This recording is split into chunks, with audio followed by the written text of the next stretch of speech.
नमस्कार। आज एक नवी डिश बनाने लगी है मैं, जिसका नाम है घ्यूर। घ्यूर बनाने वास्ते असें केह् करने पौना कि मैं बड़ी आसान, बड़ी सिंपल ते बड़ी स्वादली साढ़े डोगरें दी एक खान पान दी एक रेसिपी है, जिसी अज बड़ी बड्डी संगरांद है ते मैं सोचा कहनी अज घ्यूर बना सवेरे सवेरे। एह्दे आस्तै एक कटोरी मैं मैदा लिया, एक कटोरी मैं मैदा लिया ते एह् एक कटोरी मैं देसी घ्यो रखे दा। तुस चाहो तो रिफाइंड च भी बनाई सकदे हो जां देसी घ्यो च भी। मैं पैह्ले पूजा आस्तै बनाना ते मैं देसी घ्यो च बनान लगी। एह्दे आस्तै तुस निक्का कोई पैन भी लेई सकदे, जियां मेरे कोल निक्का पेदा है, पर निक्के च जेह्ड़ा घ्यूर बनना ना बड़ा ही निक्का बनना। एह् मैं रक्खी दित्ता गरम होने, और इसी घ्यूर गी हार्डली बनने आस्तै 15 मिनट चाहिए। इसी तुस इक साइड घ्यो गर्म कर लो ते दूई साइड अपना आटा कर लो। एह्दे आस्तै तुसें पानी थोड़ा थोड़ा पाना ते पानी पाइयै इसी मिक्स करदे जाना। मिक्स तुसें इन्ना करना इसी कि एह्दे च ना कोई गुठलियां नहीं रेही जान, जिसी अंग्रेजी च लंप भी आखदे न। जियां कि तुहानूं सारें ही पता कि एह् रुट्ट राड़े दा टाइम गया, अज्ज लोकें परवाने भी होने न ते कुड़ियां जेह्ड़ियां ब्होई दियां न ओह् मिंजरें दा ध्यार लेइयै प्योकै बापस भी आंदियां न। अस भी जदूं निक्के निक्के होंदे हे ते असें दिक्खनियां मिंजरां लोकें गी पाई दियां ते असें अपनी मम्मी गी तंग करना कि भई असें भी पानियां मिंजरां। ते हट्टी ग्रांऽ रौंह्दे हे, हट्टी ते ऐहियां थोह्ड़ियां मतियां, इन्नियां शैल नेईं होंदियां।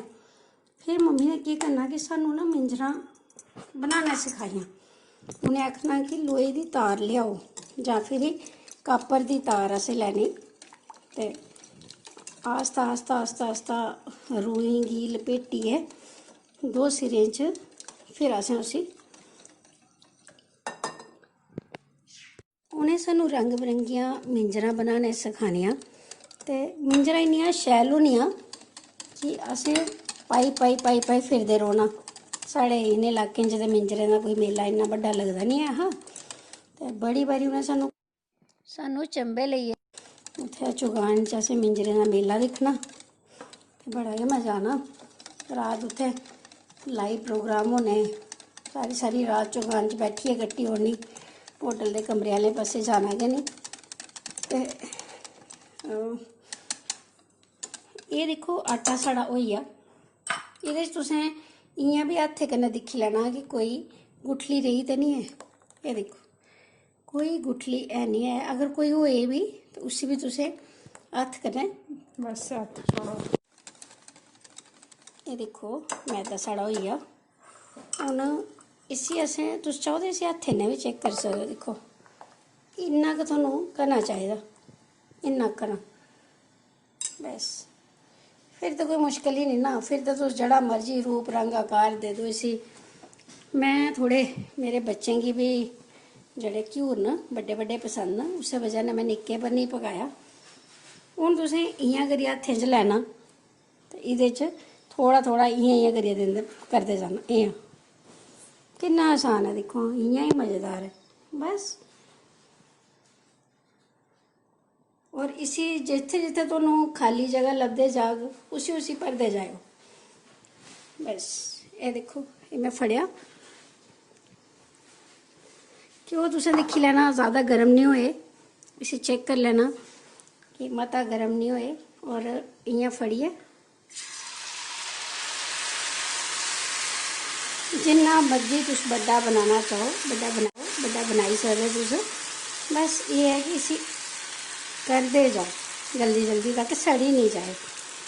इ'यां करने दे बाद कि तुसें इसी एक साइडें पर एक मार्जन देना ताकि एह् उसी सारा केह् करे कि एह्दे अंदर थोड़ा घ्यूर रोए।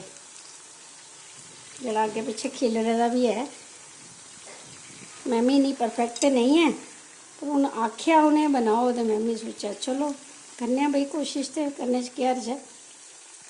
सीखी ही आना।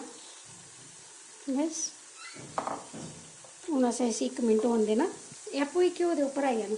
फिर भी तुहानूं जिथे जिथे खाली जगह लभे तुस चाहो तो भरी सकते हो उसी। बस हूँ असें इसी 1 मिनट होने देना, उसके बाद ये अपने आप उपर आई जाना। जिसले आई जाग, ये मेरे को चिमटा है जिसी अस डोगरी च उच्चा भी आखने, असें ये कन्नै इसी दिक्खी लैना कि भाई अजें न जगह साइडां में छोड़ियां नहीं हैन। बस वो कन्नै होन देना इसी।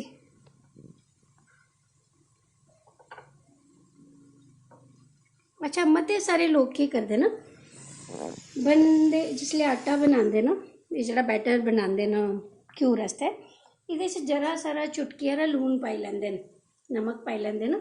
पर मैं इहदे च कुछ भी नहीं पाया, मैं बिल्कुल इसी सादा बनाया। तुस चाहो तो इसी नमकीन भी बनाई सकदे हो। अज सौन म्हीने दी बड्डी संगरांद है, इसी हाड़ म्हीने दी संगरांद भी शायद आखदे न। ते इस म्हीने कुड़ियां मिंजरें दा त्यौहार लेइयै वापस आंदियां हियां प्योके, म्हीना भर रौह्न। शायद मान्यता है कोई कि सस्स नूं इस म्हीने कट्ठियां नहीं रौंह्दियां। ते जिसलै कुड़ियां नवें ब्याही दियां वापस अपने ग्रां आंदियां हियां जां प्योके वापस आंदियां हियां, ते ओह्दे सौह्रिये उसी सीजनल जेह्ड़े भी फल होंदे न ओह् पाइयै दिंदे। फिर रुट्ट, घ्यूर, सुच्चियां जां चिल्ले मंडे जो भी मतलब सरदा बनदा उ'नेंगी ओह् पाइयै दिंदे उ'नेंगी। ते कुड़ी दे सौह्रा जां जेठ जां बाकी आंदे उसी सारे खुशी कन्नै छोड़न, ते कन्नै उसी मिंजरां भी पाई दिंदे। ओह् मिंजरां जेह्ड़ियां न ओह्दे आस्तै ते है ही है न, ओह्दी स्हेलियें आस्तै बी हैन, ताकि जिसलै कुड़ियां जेह्ड़ियां बाकी ओह् बलगा दियां होंदियां कि भाई साढ़ी स्हेली ने आना ते साढ़े आस्तै मिंजरां लेइयै आना हून। बस उ'नें मिंजरें गी पाइयै सारियां फिरदियां पींगां झूटदियां नचदियां गांदियां। बड़े अच्छे त्यौहार हे साढ़े, आस्ता आस्ता खत्म होने दी कगार पर न। फिर भी बड़ी खुशी होंदी है जिसलै दिक्खने अस कि अजकल भावें लाकडाउन च गै सेही, पर लोकें गी अपने विरसे दी चेता ते आया कि अस एह्दा चेता करचै। एह् जेह्ड़ियां भुल्ली दियां चीज़ां न इ'नेंगी बापस लेआचै। जियां अस पंजाब च जन्ने आं जां हिमाचल च जन्ने आं, बड़ा खुशी होंदी है कि उ'नें लोकें अपना विरसा जिंदा रक्खे दा, ते साढ़े आह्ले ते सारे गै अंग्रेज बनी गेदे। ये दिक्खो, बस जिद्धरा जिद्धरा एह् लग्गे कि थोड़ा कच्चा इसी पकाई लो, ते बस ये दिक्खो ये तो साढ़ा होई गेआ। अगर तुस चाहो तो इसी ज़्यादा कुड़कना भी करी सकदे हो, पर मैं इसी नहीं करना। ये देखो कितना अच्छा घ्यूर बनेआ, थोड़ा मन करना इसी बार बार खाओ। इस तरीके कन्नै मैं एक घ्यूर होर बनाई लैन्नी आं, फिर दस्सनी आं तुहानूं।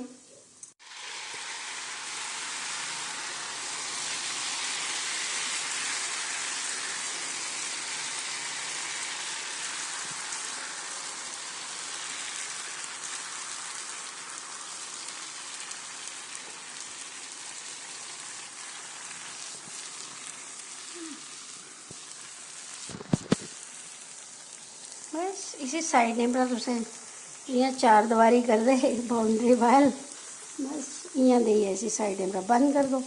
तुस अगर चाहते हो कि असें इसी होर भरना एह्दे तुहानूं गैप ज़्यादा लग्गा दे न, उ'नेंगी भी फिल कर लो। पर सौन म्हीने दा मौसम एक ऐसा मौसम होंदा हा, जिनें दिनें अस निक्के होंदे अदूं बरखां ज़्यादा होंदियां हियां। अजकल ते बरखां भी थोह्ड़ियां घटी गेदियां न, ते लोग 100 पकवान खंदे हे इ'नें म्हीने, ते किश ना किश बनदे गै रौह्ना। जियां हून अज्ज बड़ी बड्डी संगरांद है, ते साढ़े लोकें दा इक किस्म दा त्यौहार होंदा हा। मैं भी पूरी कोशिश करनी है कि भाई जेह्ड़े साढ़े त्यौहार न इ'नेंगी पूरे किश ना किश बच्चें गी सखाया जाए कि भाई अज्ज एड्डी बड्डी संगरांद है, असें इस दिन पकवान भी बनाना, मिट्ठा भी बनाना, खट्टा भी बनाना। अज्ज ते काशी भी है, बरत भी है, बिना प्याज लहसुन आह्ले असें राजमा भी बनाए, खट्टा कद्दू भी बनाया। ये हून थुआढ़े सामने घ्यूर भी पकाने हैं। इस तरीके कन्नै मीठा बदरा भी बनाए दा, और भी बड़ा सारा कुछ। कोशिश करो ये अपने बच्चें गी जरूर दस्सो, तुहानूं ते सारें गी पता गै, बच्चें गी जरूर दस्सो। उं'दे राहें ही जेह्ड़े साढ़े विरसा है, साढ़ा त्यौहार न, एह् साढ़ी पीढ़ियें च अपने आप गै आई जाने। बस इसी असें हून होन देना, फिर तुहानूं मुड़ियै दस्सनी आं। ये दिक्खो, ये मैं थोड़ा कुड़कना कर लिया। ये दिक्खो, ये साढ़े घ्यूर तुस कोई भी दिक्खी लैओ, और कुसै भी चाल्ली तुस इसी अगर तुस चाहो तो इसी थोड़ा कुड़कना घट्ट भी करी सकदे। मैं इसी भगवान गी चढ़ाइयै ओह्दे बाद प्रशाद लाना। एह् साढ़ियां मिंजरां, एह् दिक्खो, मैं अपने बच्चें गी हर चीज़ कोशिश करनी है दस्सने दी। किन्नियां सोहनियां सोहनियां मिंजरां न, दिक्खो। एह् मैं अज्ज पाइयै भी दस्सङ तुहानूं। इ'नेंगी घ्यूरें गी तुस देहीं कन्नै जां चीनी कन्नै भी, खंड कन्नै भी खाई सकदे हो। ते एह् साढ़े सीजनल फल न। एह् साढ़ी इक मेरी इक कुलीग न, मेरी भैन भी बनी दियां न, ओह् साढ़े घरै देइयै गेइयां हियां अज्ज सवेरै मिंजरां ते फ्रूट बगैरा। ते मैं सोचेआ कि घ्यूर तुहानूं बनाइयै दस्सां, ते अज्ज संगरांद दा प्रशाद भी लाई लैन्ने आं। एह् दिक्खो, कन्नै मैं बनाया खट्टा कद्दू।